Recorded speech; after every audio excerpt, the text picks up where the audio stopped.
Assalamualaikum warahmatullahi wabarakatuh. Halo anak-anak hebat, bagaimana kabar kalian? Semoga selalu sehat dan selalu dalam lindungan Allah Subhanahu wa taala ya. Berjumpa kembali dengan Bu Eki dalam pembelajaran Bahasa Indonesia. Mari kita buka pembelajaran ini dengan membaca basmalah secara bersama-sama. Bismillahirrahmanirrahim. Untuk pembelajaran Bahasa Indonesia pertemuan kali ini, Bu Eki masih menjelaskan tentang teks eksplanasi.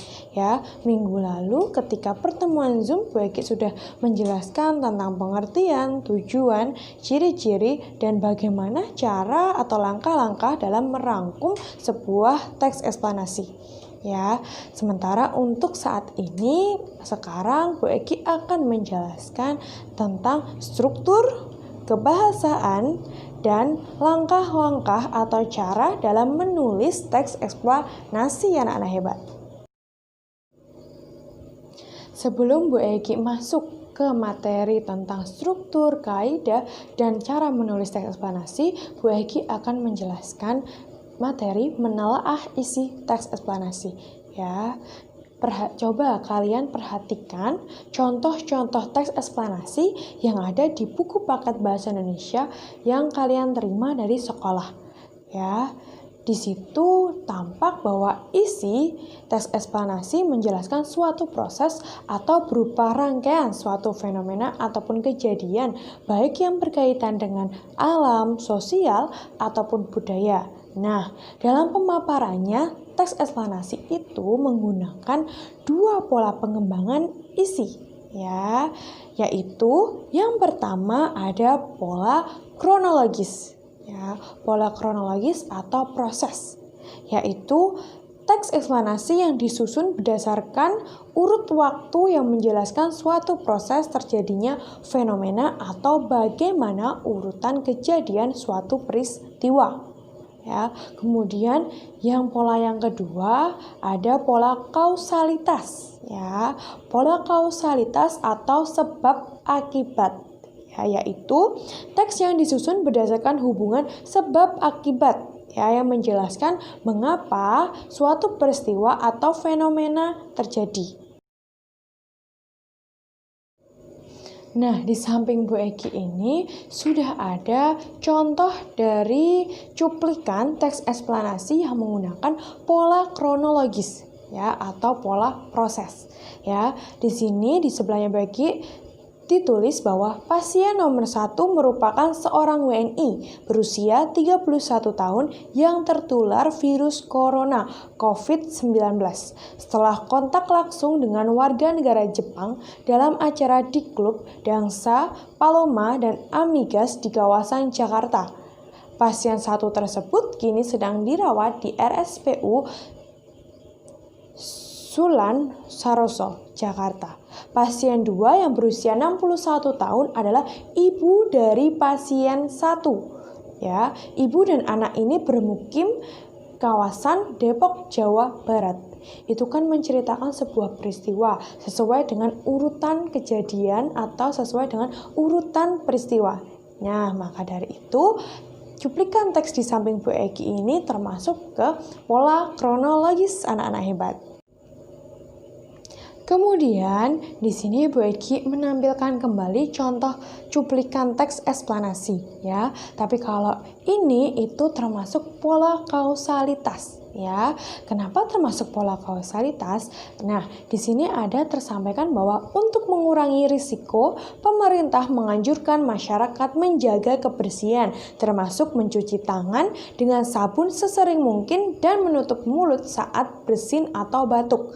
Penggunaan masker disarankan hanya untuk mereka yang sakit sebab virus COVID-19 tidak menular melalui udara, melainkan melalui bersin atau batuk penderita.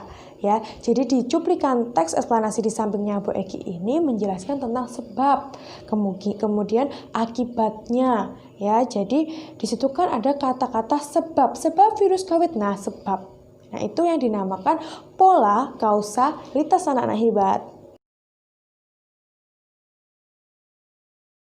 Kemudian Bu Egi akan menjelaskan tentang struktur teks eksplanasi. Ya, struktur teks eksplanasi itu yang pertama ada judul. Ya, judul itu adalah kepala karangan yang mencakup semua isi yang terdapat di dalam karangan tersebut. Ya, dan kalian juga pasti tahu judul itu berada di paling atas, ya, biasanya di bold atau ditebalkan, ya, dan yang terletak di paling atas. Kemudian yang kedua, identifikasi fenomena.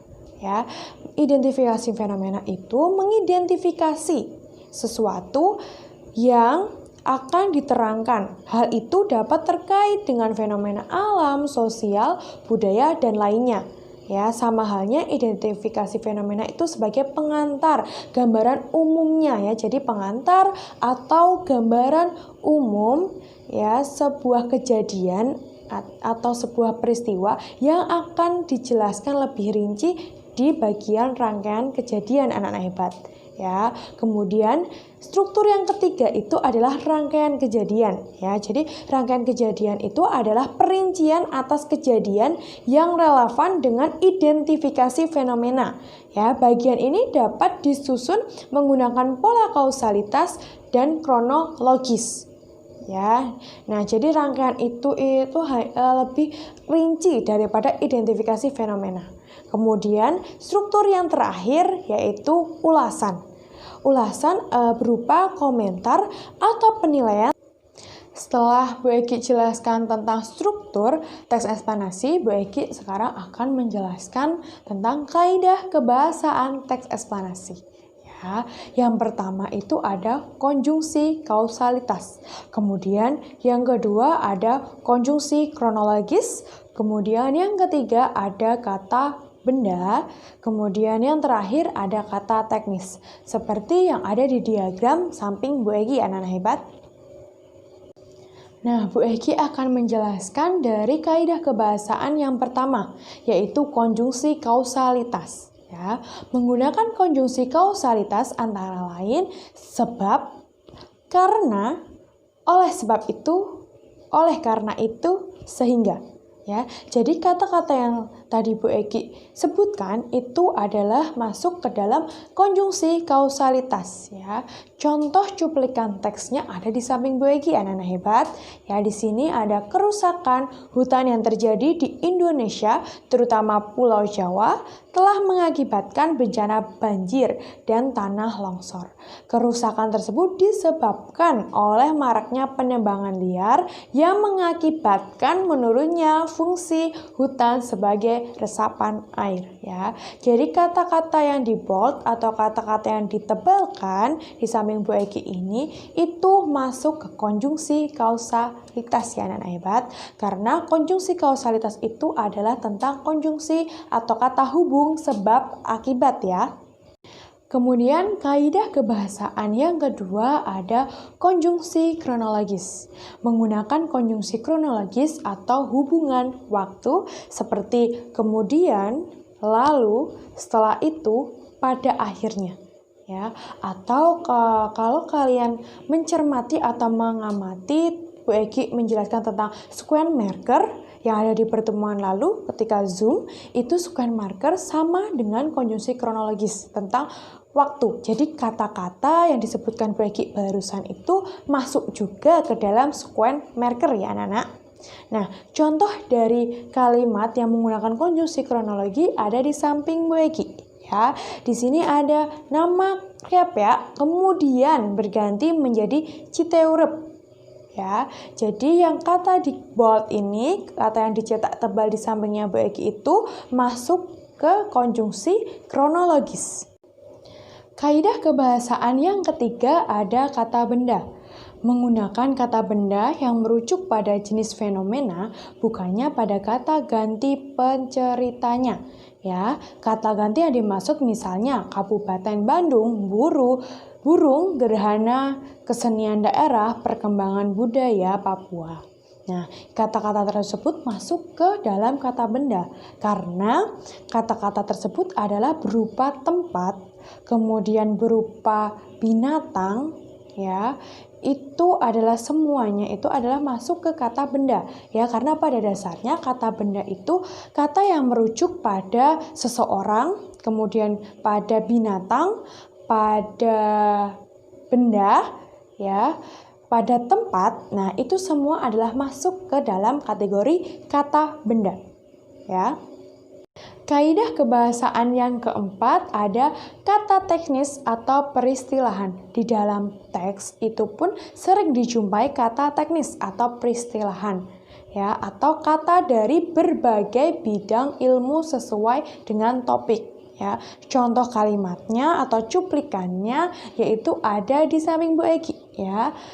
Terpuruknya industri pariwisata saat ini ternyata telah mendorong masyarakat perdesaan melirik sektor pertanian ya.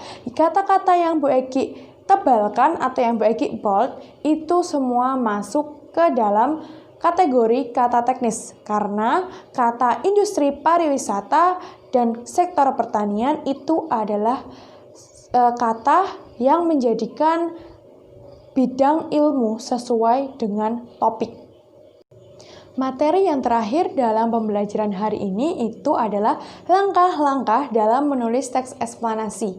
Ya, yang pertama itu ada menentukan topik atau suatu kejadian yang menarik, dikuasai dan aktual. Ya, jadi kalian dalam mencari topik itu harus yang menarik agar orang yang akan membaca itu akan tertarik untuk membaca teks kalian.